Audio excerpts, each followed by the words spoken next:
எல்லோரும் நன்றாக இருப்பீர்கள்.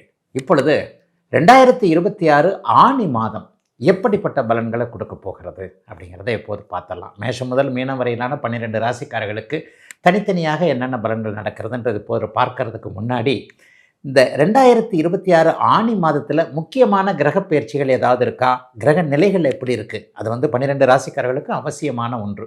ஐயா, சூரியன் மிதுனத்திற்கு வந்து விடுவார். மாதத்தின் ஆரம்பத்திலிருந்து மாதத்தின் இறுதி நாள் வரைக்குமே சூரியன் மிதுனத்தில் இருப்பது தான் இந்த ஆனி மாதம்னு சொல்கிறோம். அப்போ மிதுன வீட்டிற்கு அவர் மாறக்கூடிய அமைப்பு, புதனுடைய வீட்டிற்கு மாறக்கூடிய அமைப்பு, மிகப்பெரிய கோச்சார ரீதியாக எல்லாவற்றையும் பாதிக்கக்கூடிய சனி நல்ல மீனத்திலே இருக்கிறார். இருக்கிற இடத்துலையே இந்த மாதம் முழுக்க இருக்கிறார். அவர் எந்த விதமான மாற்றத்தை அடையிறதில்லை.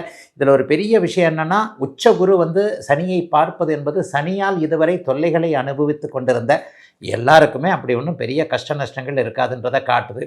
சனிக்கடுத்து 2ஆம் நிலை நல்ல கிரகமான குரு பகவான் இப்போ தான் போன ஜூன் மாதம் 2ஆம் தேதி தான் மாறி இருக்கிறார். ஒரு 10-15 நாட்களுக்கு முன்னாடி மாறினது.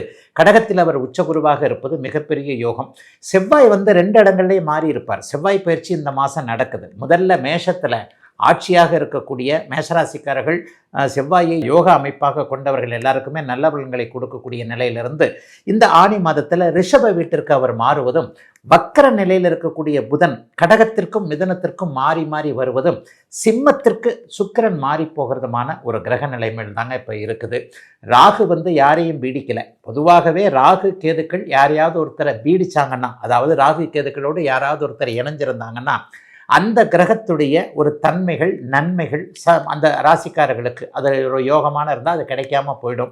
அந்த மாதிரியான அமைப்புகள் எதுவுமே இந்த ஆனி மாதத்தில் கண்டிப்பாக கிடையாது. ஆக ஆனி மாதத்தில் பரவலான நிலையில் சனியிலிருந்து சுக்கிரன் வரைக்கும், மீனத்திலிருந்து சிம்மம் வரைக்கும் பரவலான நிலைமைகளில் இப்போது இருக்கிறது ஒரு பெரிய யோகமான ஒரு அமைப்புங்க. கஷ்டப்பட்டு கொண்டிருக்க அஷ்டம சனியிலையும் ஜன்ம சனியிலையும் மீனராசிக்காரங்களும் சிம்ம ராசிக்காரங்களும் இப்போ நல்லா இல்லைங்க. குறிப்பாக மீனராசியை சேர்ந்த இளைய பருவத்தினருக்கு கடுமையான ஒரு சாதகமற்ற பலன்கள் நடந்துக்கிட்டு இருக்கு. அதே மாதிரி சிம்ம ராசியில் பூரம் நட்சத்திரத்தில் பிறந்தவர்களுக்கு போன மாதத்திலிருந்து டைம் நல்லா இல்லை. அதுக்கு முன்னாடி மக நட்சத்திரத்தில் பிறந்தவர்களுக்கு பெரிய ஒரு மாதிரியான இக்கட்டுன்னா என்னங்க, அவரவருடைய பிறந்த ஜாதக அமைப்பிற்கு ஏற்றார் போல் முன்னால் போனால் கடிக்குது, பின்னால் போனால் உதைக்குதுன்ற ஒரு நிலைமைகள் கண்டிப்பாக இருந்து வந்தன. அந்த நிலைமைகள் எல்லாம் இப்போது ஆனி மாதத்தில் ஓரளவிற்கு சனியை உச்சகுரு பார்க்கிற காரணத்தினால ஒரு கட்டுக்குள் இருக்கக்கூடிய அமைப்புகள் தாங்க நிச்சயமாக இருக்கிறது. பெரிய சோதனைகள் எதுவும் இப்போதைக்கு கண்டிப்பாக வராது. 12 ராசிக்காரர்களுக்கும் சுபர்கள் என்று சொல்லப்படக்கூடிய புதன் குரு சுக்கிரன் 3 பேருமே இந்த ஆனி மாதத்தில் கடக வீட்டில் உச்சமாக இருக்கக்கூடிய தன்மை, ஆனி மாதத்தின் நடுப்பகுதியில் ஆனி பௌர்ணமி என்று சொல்லப்படக்கூடிய, அப்படியே அந்த ஆனி மூலம் என்று சொல்லப்படக்கூடிய அமைப்பில் ஒரு பௌர்ணமி நிலைமைகளில் சந்திர அதியோகத்தில் அந்த புதனும் சுக்கிரனும் குருவும் ஒரே நேரத்தில் ஜூலை மாதம் 1ஆம் தேதியாக இருக்கலாம். ஆனி மாதத்தின் நடுப்பகுதியில் ஆனி மாதத்தின் 15-16ஆம் தேதிகளில் பார்த்தீங்கன்னா பௌர்ணமி அமைப்பில் சந்திரனும் வலுவாக இருக்கிறார், புதனும் சுக்கிரனும் குருவும் கடகத்தில் வலுவாக இருக்கிறார்கள். ஆகவே கிட்டத்தட்ட எல்லோருமே ஓரளவிற்கு வரவேற்கக்கூடிய நல்ல மாதமாகவே அமைஞ்சிருக்குங்க இந்த ஆனி மாதம். மேஷத்திற்கு முதல் ஆரம்பமே அட்டகாசமாக இருக்குதுங்க. ராசிநாதன் செவ்வாய் வலிமையாக ராசியிலே இருக்கிறார். ஒரு 10 நாட்களுக்கு பிறகு மாறக்கூடிய அமைப்பில் 2ஆம் இடத்திற்கு தான் மாறுகிறார்.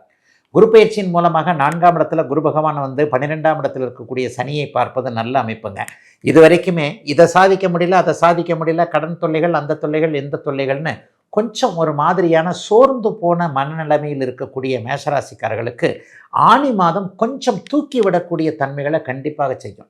பெரிய அளவில் அப்பா எனக்கு ஏதாவது ஒரு வகையில் ஒரு க்ளூ கிடைச்சிருச்சு, அல்லது ஒரு கை கொடுக்கக்கூடிய ஒரு நபர் கிடைத்து விட்டார் என்கின்ற மாதிரியாக முதல் 10 நாட்களுக்கு பிறகு பிற்பகுதி 20 நாட்கள் இந்த ஆனி மாதத்தில் பணம் வரக்கூடிய சூழல்கள் மிகப்பெரிய அளவில் நல்லா இருக்கு. 4ஆம் இடத்துல பார்த்தீங்கன்னா குரு சுக்கிரன் புதன் 3 பேர் பெரிய அளவில் சுபமாக சேருகிறார்கள். இந்த ஆனி மாதத்தில் வீடு கட்டுறதை பற்றி, வீடு வாங்கிறத பற்றி, ஏதாவது ஒரு வகையில் வீடு வாங்கிறதுக்கான தைரியம், அல்லது சொந்த ஊரில் வீடு கட்டுறதா, வெளியிடங்களில் வீடு கட்டுறதா, இந்த மாதிரியான சில சூழல்களில் இருக்கக்கூடியவர்களுக்கு ஒரு தெளிவான திடமான முடிவு. கடன் வாங்கணுமே, இத்தனை லட்சம் கடன் வாங்கணும், இடம் வாங்கிறதுக்கு எவ்வளோ பண்ண வேண்டியிருக்கு, கட்டிடம் கட்டுறதுக்கு எவ்வளோ ஆகுமோ, அவ்வளோ ஆகுமோ, இவ்வளோ ஆகுமோன்ட்டு கொஞ்சம் ஒரு மாதிரியான சூழ்நிலையில் வீடு கட்டுவதை பற்றி கொஞ்சம் ஒரு தள்ளி தள்ளி போட்டு கொண்டிருந்தவர்களுக்கு வீடு கட்டியே ஆக வேண்டும் என்கின்ற ஒரு தைரியங்கள் வரக்கூடிய தன்மைகள் உண்டுங்க. இளைய பருவத்தினருக்கு வாகன யோகம் வரக்கூடிய அமைப்புகள் நிச்சயமாக இருக்குதுங்க. நல்ல வாகன யோகம் கண்டிப்பாக உண்டு.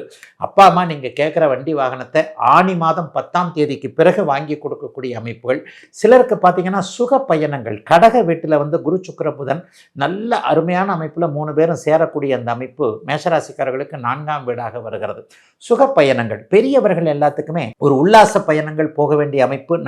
ஒரு இளம் வயதில் இருக்கக்கூடியவர்களுக்கும் 50-60 வயது கடந்த மேஷராசிக்கார பெரியவர்கள் எல்லாருக்குமே ஆன்மீக சுற்றுலான்னு சொல்லுவோம் இல்லையா, அதற்கான ஒரு திட்டமிடுதல், அதற்கான போகக்கூடிய அமைப்பு. இந்த வருஷம் மத்தியிலே காசி முதல் கங்கை வரை, அந்த கயா வரைக்கும் இந்த கயா வரைக்கும் ரிஷிகேஷ் போகணும், கைலாஷ் யாத்ரா போகணுன்ற மாதிரியான எண்ணங்கள் இருந்து கொண்டிருந்த அத்தனை பெரியவர்களுக்கும் ஆனி மாதம் ஆன்மீக அமைப்புகள் சார்ந்த விஷயங்களில் பயணங்கள் நல்ல மேன்மையாக இருக்கக்கூடிய தன்மைகள் கண்டிப்பாக உண்டு. மேஷராசிக்காரர்களுக்கு 3ஆம் இடமும் இப்போது 4ஆம் இடமும் வலுத்து இருக்குது. 2ஆம் இடத்துல செவ்வாய் இருக்கிறதுன்றது பணம் வரக்கூடிய, கடந்த காலத்தில் கொஞ்சம் தடைகளில் இருந்து வந்த பண உறவுகள்லாம் கொஞ்சம் நல்லா இருக்கக்கூடிய அமைப்பு. ரொம்ப ரொம்ப முக்கியமாக இந்த ஆனி மாதம் என்ன பலன் சொல்லணும் அப்படின்னு சொன்னால், வெட்டி செலவு விரைய செலவு நிற்கும். அதுதான் ஒரு பெரிய விஷயம். சும்மா தேவையில்லாமல் இந்த செலவை மாதம் பண்ணிக்கிட்டு இருக்கேன், ஒரு மருத்துவ செலவு வந்துக்கிட்டே இருக்குது, ஒரு பூட்டி போட்டு ஒரு கடைக்கு வாடகை கொடுத்துக்கிட்டு இருக்கிறேன், வீட்டுக்கு வாடகை கொடுத்துக்கிட்டு இருக்கிறேன், மாதமானால் ஏதாவது ஒன்று இப்படி அந்த பணத்தை எடுத்து வச்சு விரயம் தொலைஞ்சு போச்சு அப்படின்னு நினைக்க வேண்டியிருக்கு என்கின்ற மாதிரியாக வெட்டி விரைய செலவுகள் எல்லாம் இந்த ஆனி மாதத்தின் பிற்பகுதியில் 10ஆம் தேதிக்கு பிறகு அப்படியே நிறுத்தக்கூடிய அமைப்புகள் கண்டிப்பாக உண்டுங்க. கொஞ்சம் தேவையான செலவுகள் மட்டும்தான் இருக்கும். குழந்தைகளுக்கு செலவுகள் இருக்கத்தான் செய்யும். அசுப செலவுகள் நின்று சுப செலவுகள் இருக்கக்கூடிய தன்மை, தூரத்தில் இருக்கின்ற குழந்தைகளிடமிருந்து நல்ல தகவல்கள் வரக்கூடிய தன்மை, நம்மளே போய் பிள்ளைங்களை பார்க்கக்கூடிய அமைப்பு, அல்லது பிள்ளைகள் நம்ம இந்தியாவிற்கோ தமிழ்நாட்டிற்கோ நம்மை பார்க்கக்கூடிய அமைப்பு என்று எல்லாவற்றிலும் கொஞ்சம் செலவுகள் இருந்தாலும் சுப விஷயங்கள், நல்ல விஷயங்கள் நடக்கக்கூடிய அமைப்பு மேஷராசிக்காரர்களுக்கு இருக்குங்க. இளைய பருவத்தினருக்கு கொஞ்சம் சகோதர மேன்மையும் சகோதர ஒற்றுமையும் இருக்கக்கூடிய அமைப்புகள் கண்டிப்பாக உண்டு. எல்லாவற்றிலும் ஒரு நிறைவுகள் கண்டிப்பாக மேஷராசிக்காரர்களுக்கு இருக்கும். ஆனாலும் முதல் 10 நாட்களுக்கு கொஞ்சம் கோபமாக இருப்பீங்க. ஏன்னா ராசியிலே ராசிநாதன் வலுவாக இருக்கிறார் இல்லையா, டக்கு டக்குன்னு நினைச்சதை ஒன்று நடக்கிறது ஒன்று அப்படின்ற மாதிரியாக சுற்றுப்புற சூழல் அமைப்புகளில், சுற்றுப்புற அமைப்புகளில், அலுவலகத்திலோ குடும்பத்திலேயோ உங்களை கொஞ்சம் அப்படியே கோபப்படுத்தி பார்க்கக்கூடிய தன்மையின் காரணமாக முதல் 10 நாட்கள் மட்டும் கொஞ்சம் நிதானத்தை கடைபிடிக்க வேண்டிய அமைப்புகள் நிச்சயமாக உண்டுங்க. கடன் நோய் வம்பு வழக்கெல்லாம் அப்படிலாம் ஒன்றும் பெரிய அளவில் டிஸ்டர்ப் பண்ணாதுங்க. எதையும் ஜெயிக்கக்கூடிய, எதையும் சாதிக்கக்கூடிய அமைப்புகளில் தான் இப்போ மேஷராசிக்காரர்கள் இருக்கிறீர்கள். ஆகவே மேஷராசிக்காரர்களுக்கு முதல் 10 நாட்கள் சற்று ஒரு மாதிரி உற்சாகம் இழந்ததை போல தோன்றினாலும் கூட பிற்பகுதி 20 நாட்கள் பணவரவுகள் நன்றாக இருக்கக்கூடிய அமைப்பு, வீடு வாகன சூழல்கள் நன்றாக இருக்கக்கூடிய அமைப்பு, மிக மிக முக்கியமாக குடும்பத்தில் ஒரு அமைதியான சூழல்கள் இருக்கக்கூடிய அமைப்புன்னு கொஞ்சம் நல்ல விதமான பலன்கள் இருக்கிறதுனால எதையும் சாதிக்கக்கூடிய, எதிலும் ஒரு நன்மைகள் அதிகம் இருக்கக்கூடிய ஒரு நல்ல மாதமாகவே இந்த மாதம் மேஷராசிக்காரர்கள் எல்லாருக்குமே அமையுங்க. குறிப்பாக பெண்களுக்கு சில நல்ல மாற்றங்கள் இருக்கக்கூடிய சிறப்பு மாதமாக அமைந்திருக்கிறது மேஷத்தினர் எல்லோருக்கும் இந்த மாதம்.